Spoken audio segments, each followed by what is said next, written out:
दोस्तों नमस्कार। वृश्चिक राशि वाले मेरे मित्रों, आप सभी का ज्योतिष के इस विशेष और आपके जीवन में महा बदलाव लेकर आने वाले कार्यक्रम में बहुत बहुत स्वागत है, हृदय से अभिनंदन है। दोस्तों, सिर्फ एक बार मेरी ये बात मान लो, अगर जिंदगी पूरी तरह से ना बदल जाए तो फिर कहना। जी हाँ दोस्तों, हम आपको बता दें कि आपकी जिंदगी में एक बहुत ही सुनहरा अवसर आने वाला है। एकमात्र ऐसा मौका आपको मिलने जा रहा है जिसे आप ईश्वर का आशीर्वाद मान सकते हैं, जिस मौके में इतनी ताकत है कि यह आपकी जिंदगी को पूरी तरह से बदल कर रख देगा। जी हाँ दोस्तों, जो आपने सोचा नहीं होगा वो सब कुछ आपको मिलने वाला है। जी हाँ दोस्तों, दुनिया की हर एक खुशी आपके कदमों में आने वाली है, और ना केवल खुशियाँ बल्कि आपके शत्रु, आपके छुपे हुए दुश्मन, आपके अपनों में ही छुपे हुए शत्रु आपके सामने घुटनों पर बैठ जाएंगे और आपके सामने हार मान लेंगे। वैसे हम आपको बता दें कि अब पानी सिर के ऊपर से जा चुका है और अब समय आ गया है कि आपको भी अब कुछ न कुछ प्रयास करके कुछ न कुछ बड़ा करना होगा। और हम आपको बता दें कि अब जीवन आपको बहुत बड़ा मौका देने जा रहा है।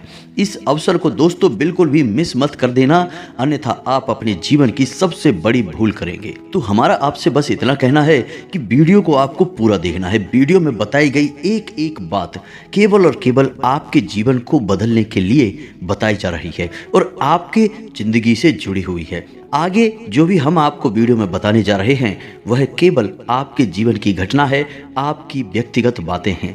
और आपने यदि इस वीडियो को पूरा नहीं देखा तो हम आपसे गारंटी के साथ कहते हैं कि आप कुछ बहुत ही कीमती, बहुत ही बहुमूल्य खजाने को अपने हाथ से जाने देंगे। जी हाँ दोस्तों, इस अवसर को एक खजाना ही कहेंगे क्योंकि यह आपके लिए बहुत कुछ लेकर आया है। तो वीडियो को पूरा देखें और ठंडे दिमाग से एकदम अकेले में शांत मन के साथ देखें, ताकि हर एक बात जो हम आपको बताने जा रहे हैं वे आपको अच्छी तरह से दिमाग में बैठ जाएं और आप उन्हें अपने जीवन में उतार पाएं।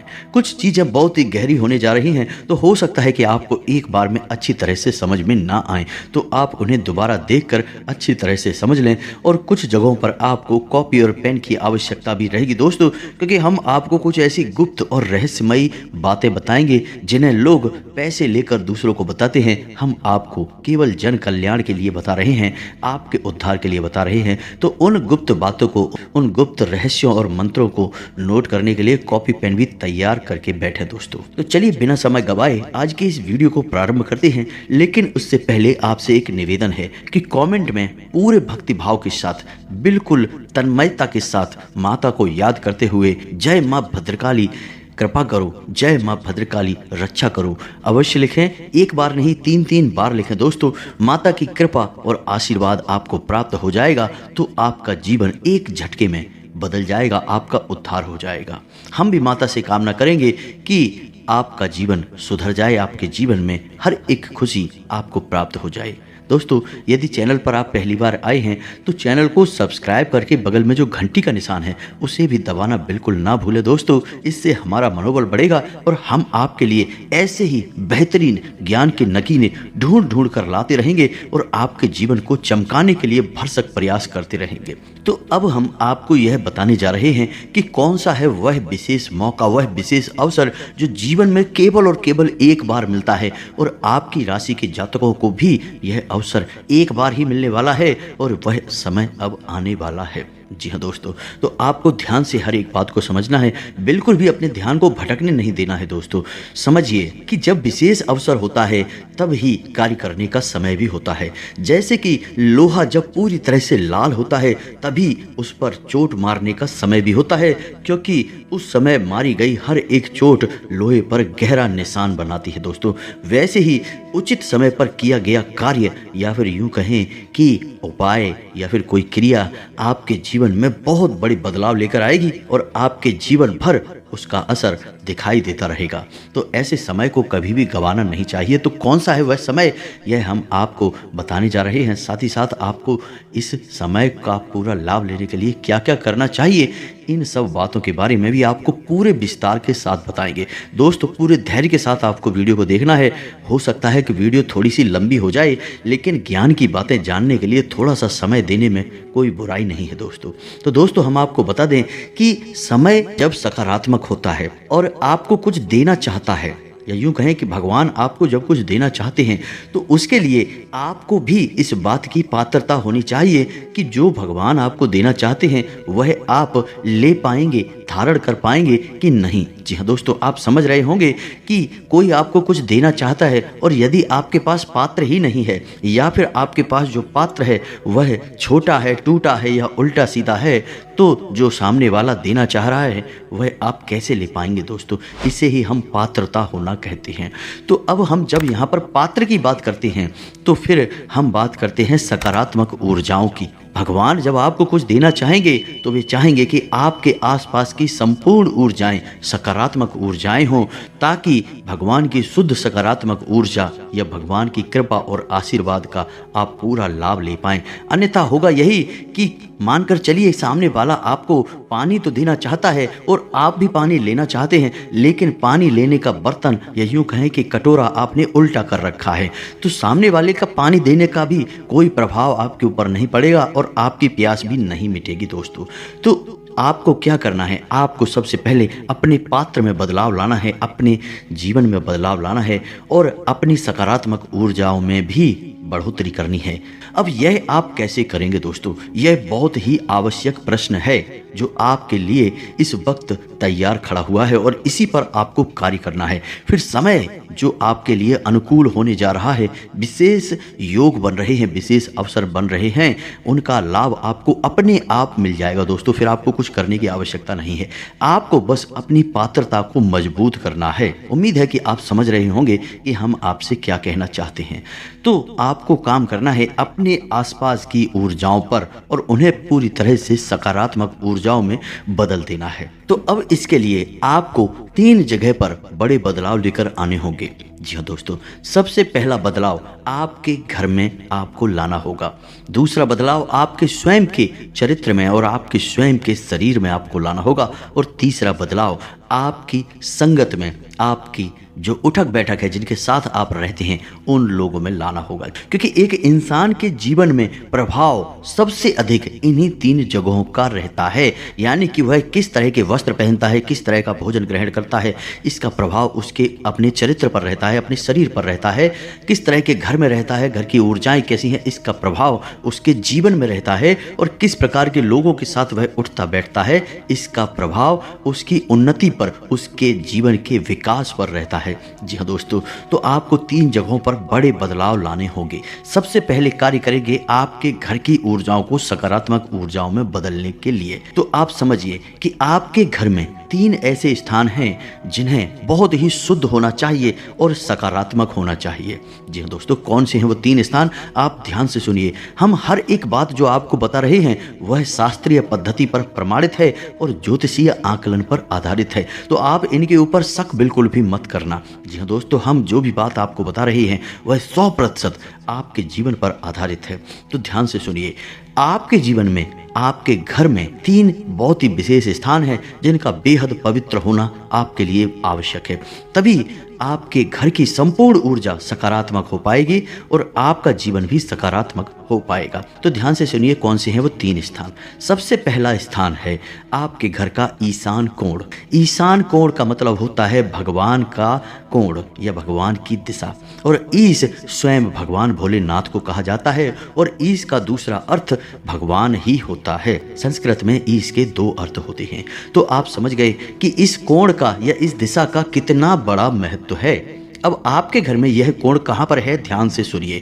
पूर्व और उत्तर दिशा के ठीक बीचों बीच में एक कोना बनता है और यही कोना होता है ईशान कोण। तो आप देखिए आपके घर के ईशान कोण की स्थिति क्या है। क्या वहाँ पर कोई भारी सामान रखा हुआ है, क्या वहाँ पर किसी प्रकार की गंदगी है, क्या वहाँ पर अंधेरा रहता है, क्या वहाँ पर मकड़ी के जाले लगे हुए हैं, क्या वहाँ पर प्रकाश की संपूर्ण व्यवस्था होती है या नहीं।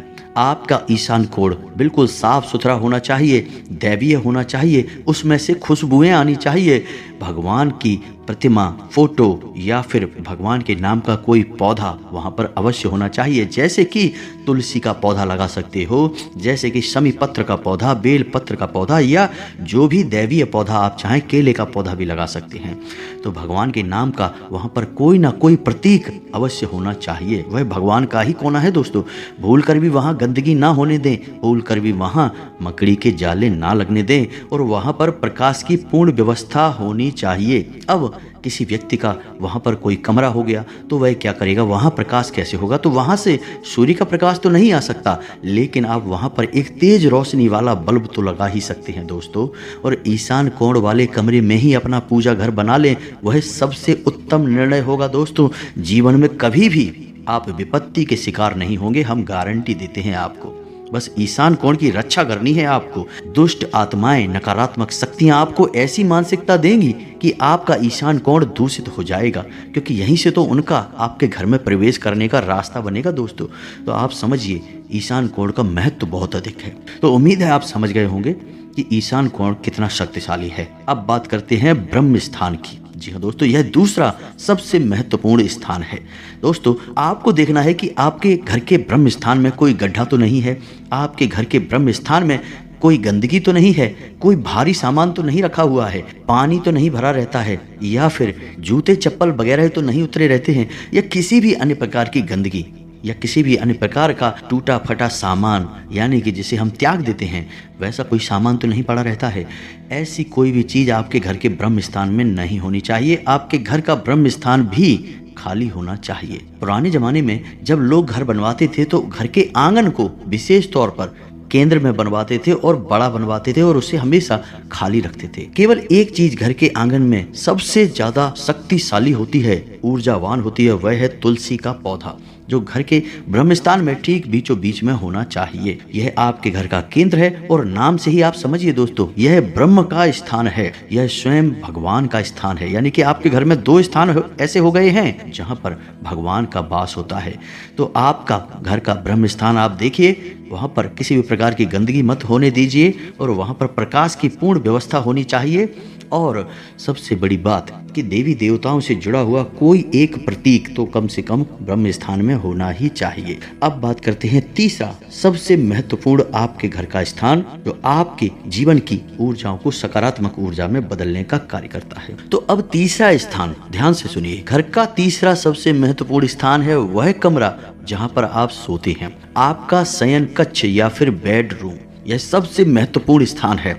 अब कैसे दोस्तों, ध्यान से समझिए। इस कमरे में आप कब आते हैं, विचार करके देखिए। जब आप थके हारे होते हैं, संसार से सारी लड़ाइयाँ लड़कर वापस आते हैं, तब आप इस कमरे में आते हैं। और इस कमरे में क्या होता है, आप इस कमरे में आते ही पूर्ण रूप से आराम की मुद्रा में चले जाते हैं, रिलैक्स हो जाते हैं, ठंडे हो जाते हैं। और फिर आप जब सोते हैं तो उसके बाद आपकी सारी थकान चली जाती है, आप बिल्कुल से तरोताज़ा हो जाते हैं, ऊर्जावान हो जाते हैं। यानी कि यह वो स्थान है जो आपकी हर एक पीड़ा को हर लेता है और आपके अंदर एक नई सकारात्मक ऊर्जा को भर देता है। तो आप समझिए कि यह कितना दिव्य स्थान हुआ।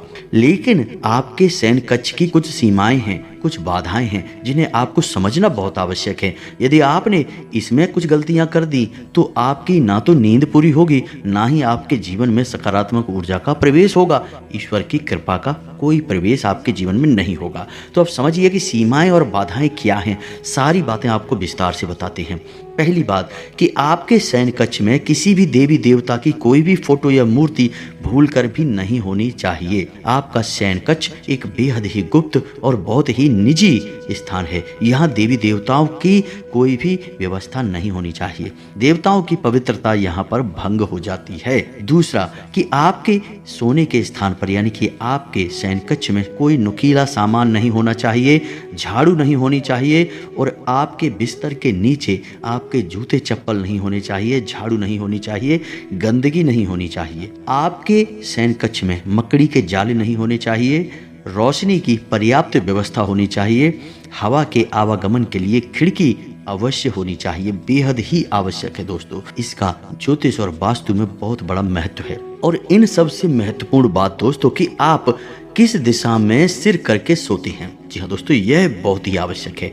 यदि आप उत्तर दिशा की ओर सिर करके सोते हैं तो आपकी आयु कम होती है, आपके शरीर में पीड़ाएं रहती हैं, तबीयत आपकी हमेशा खराब बनी रहती है और आपकी विचारधारा भी कमजोर होती है, आपके निर्णय कमजोर होते हैं और गलत साबित होते हैं। ठीक इसी प्रकार यदि आप पश्चिम दिशा की ओर सिर करके सोते हैं तो आप आलसी होते हैं, आपका काम में मन नहीं लगता है, आपकी ऊर्जा हमेशा कम रहती है, आप थके थके से रहते हैं और हर वक्त आप काम को टालने की मुद्रा में रहते हैं।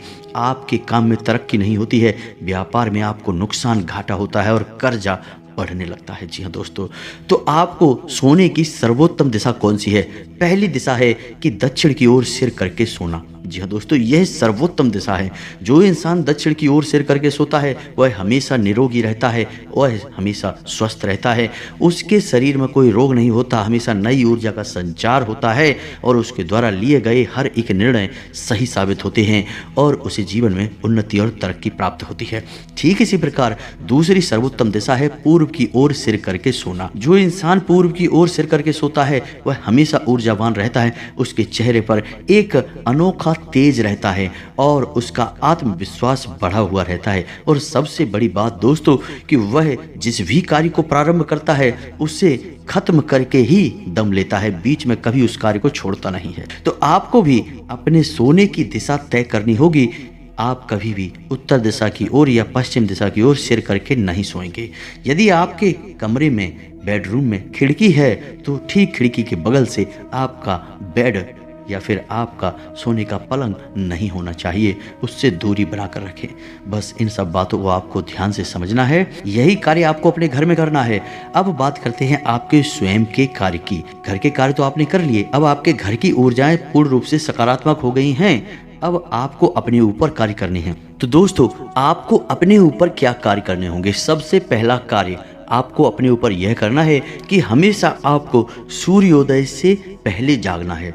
यही आपके लिए सबसे महत्वपूर्ण कार्य है। और दोस्तों, आपकी राशि के जातकों के लिए सूर्य को अर्घ देना बेहद ही अनिवार्य है। ये बात आप पक्के तौर पर मानकर चलिए। तो आपको सुबह सुबह सूर्योदय से पहले जागना है। स्नान आदि करने के बाद, नित्य कर्म से निवृत्त होने के बाद सूर्योदय के 10 मिनट के भीतर भीतर आपको सूर्य को अर्घ दे देना है। सूर्य को अर्घ देने के कई विधि विधान होते हैं दोस्तों, हम अपने पिछले कई वीडियोज में आपको इसके बारे में विस्तार से बता चुके हैं, लेकिन कुछ छोटी छोटी बातें आपको अभी बता देते हैं कि सूर्य को अर्घ देते समय कभी भी काले कपड़े नहीं पहनने हैं, काला एक भी वस्त्र आपको नहीं पहनना है, सिर पर कोई कपड़ा अवश्य डालना है और सूर्य को अर्घ देते समय जो जल आप सूर्य को दे रहे हैं उस जल में से ही सूर्य को दर्शन करने का प्रयास करें, उस जल में से ही सूर्य को देखने का प्रयास करें। जी हाँ दोस्तों, और सूर्य को अर्घ देते समय जो जल आप सूर्य को देते हैं उसके छींटे आपके ऊपर नहीं आने चाहिए, कुछ ऐसी व्यवस्था आपको जमानी चाहिए। और नंगे पैर ही सूर्य को अर्घ देना है, जूते चप्पल पहनकर मत दे देना दोस्तों, वरना सूर्य का अपमान हो जाएगा। बस ये छोटी छोटी सी बातें हैं। ओम घृणी सूर्याय नमः, इस मंत्र का आपको जाप भी करना है। इस मंत्र के जाप करते करते सूर्य को अर्घ देते हुए यदि आप जाएंगे तो आपके व्यापार में चल रही बाधाएं समाप्त होंगी, रुपए पैसे को लेकर समस्याएं समाप्त होंगी और सबसे बड़ी बात कि आपका आत्मसम्मान और आपका आत्मविश्वास दोनों ही 7वें आसमान पर होगा दोस्तों। लोग आपकी बात काट नहीं पाएंगे। सूर्य को ग्रहों का राजा कहा जाता है, तो आपका भी बर्ताव राजाओं जैसा ही हो जाएगा। तो यह तो सबसे महत्वपूर्ण कार्य है जो आपको अपने ऊपर करना है। दूसरा कि आपको जितना हो सके उतना सत्य का साथ देना है, गलती से भी झूठ नहीं बोलना है। झूठ आपको तभी बोलना है जब किसी का अहित हो रहा हो, यानी कि सत्य बोलने से किसी का अहित होता है तो थोड़ा सा झूठ बोलकर यदि आप किसी को बचा सकते हैं तो आप झूठ बोलें, अन्यथा बिल्कुल भी झूठ ना बोलें, झूठ की आवश्यकता नहीं है। तीसरा, आपको कोई भी ऐसा कार्य नहीं करना है जो अनैतिक है, गलत है, असामाजिक है, जैसे कि कोई व्यभिचार नहीं करना है, जुआ, शराब और वेश्यावृत्ति आदि कृत्यों से दूर रहना है। साथ ही साथ दोस्तों, आपको खान पान पर भी ध्यान देना होगा। किसी भी तरह का तामसिक भोजन आपको ग्रहण नहीं करना है, जैसे मांस, मदिरा और मसालेदार चीजें। अत्यधिक मसालेदार चीज़ें आपको नहीं खानी हैं, ज़्यादा तली भुनी चीज़ें आपको नहीं खानी हैं। भोजन आपका जितना सादा होगा, सरल होगा, उतना ही आपकी बुद्धि खुलेगी और आपके जीवन में तरक्की के रास्ते खुलेंगे। और सबसे महत्वपूर्ण बात यह है कि आप पूर्ण रूप से शुद्ध हो जाएंगे, सकारात्मक हो जाएंगे। दोस्तों, यकीन मानिए कि इन बातों को यदि आपने अपने जीवन में अपना लिया तो आपका जीवन इस तरह बदलेगा जैसा कि आपने सपने में भी नहीं सोचा होगा। जी हाँ दोस्तों, आपको खुद को यकीन नहीं होगा कि ये आप क्या बन चुके हैं, आपने कितनी तरक्की हासिल कर ली है। इसी के साथ साथ आपको एक ना एक धार्मिक संस्कार भी अपनाना होगा। कहने का मतलब यह है कि एक नियम बनाइए कि आप रोज भोले बाबा को जल अर्पित करेंगे, या फिर आप रोज हनुमान जी का चालीसा पाठ करेंगे, या फिर आप कोई और जो आपको अच्छा लगे वह संकल्प ले लीजिए और उसे अपने जीवन में शामिल कर लीजिए और पूरी ताकत लगाकर इस संकल्प को पूरा करने की कोशिश करिए। कहावत कही जाती है ना, करत करत अभ्यास के जड़मत होत सुजान और रसरी आवत जात से सिल पर परत निशान। तो आपका एक छोटा सा संकल्प आपके जीवन में इतने प्रचंड बदलाव लेकर आएगा कि लोग भौचक के रह जाएंगे और आप भी विस्मित हो जाएंगे। अब तीसरा बदलाव आपको करना है अपनी संगत में। नकारात्मक लोगों को पूरी तरह से त्याग दें, जो आपका शोषण करते हैं, आपकी भावनाओं का लाभ उठाते हैं, आपकी अच्छाई का लाभ उठाते हैं। ऐसे लोगों से ना कहना सीखें दोस्तों। ना कहने से कोई बुराई नहीं होती है, लोग आपको वैसे ही स्वीकार कर लेंगे। और वैसे भी ऐसे लालची और धोखेबाज लोगों से रिश्ता रखने का क्या फ़ायदा, जो आपकी मुसीबत में तो काम आते नहीं हैं, केवल आपसे अपना काम निकलवाते रहते हैं, आपका शोषण करते रहते हैं।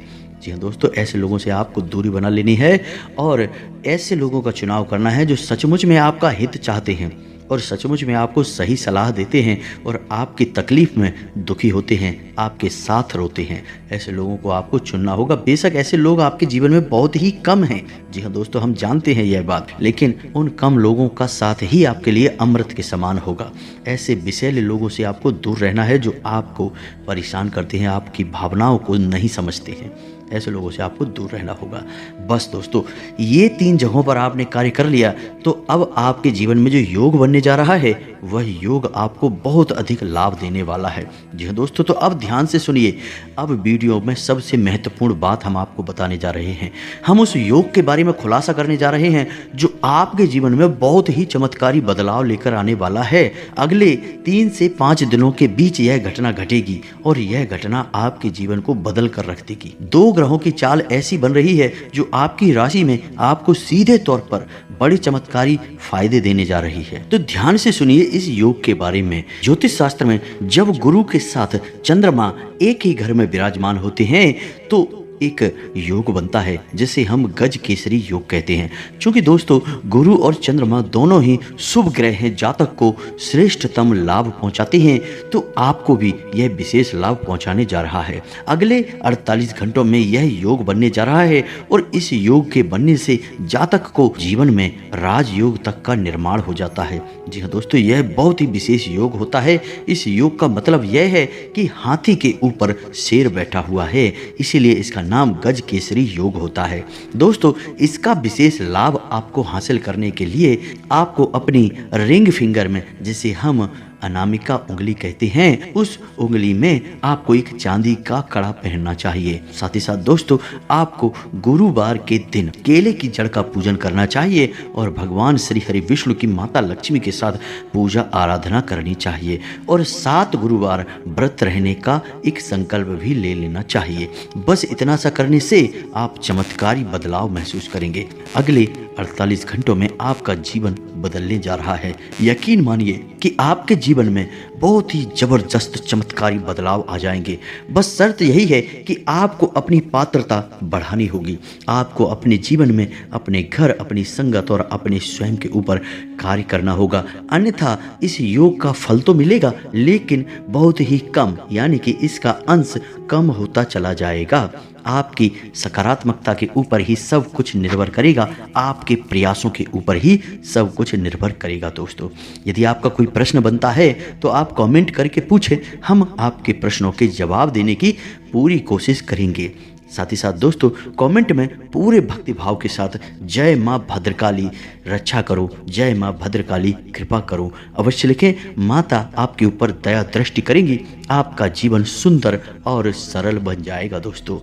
इसी के साथ साथ आज के इस वीडियो को विराम देते हैं। मिलते हैं अगले ज्ञानवर्धक वीडियो में, तब तक के लिए धन्यवाद। जय माता की।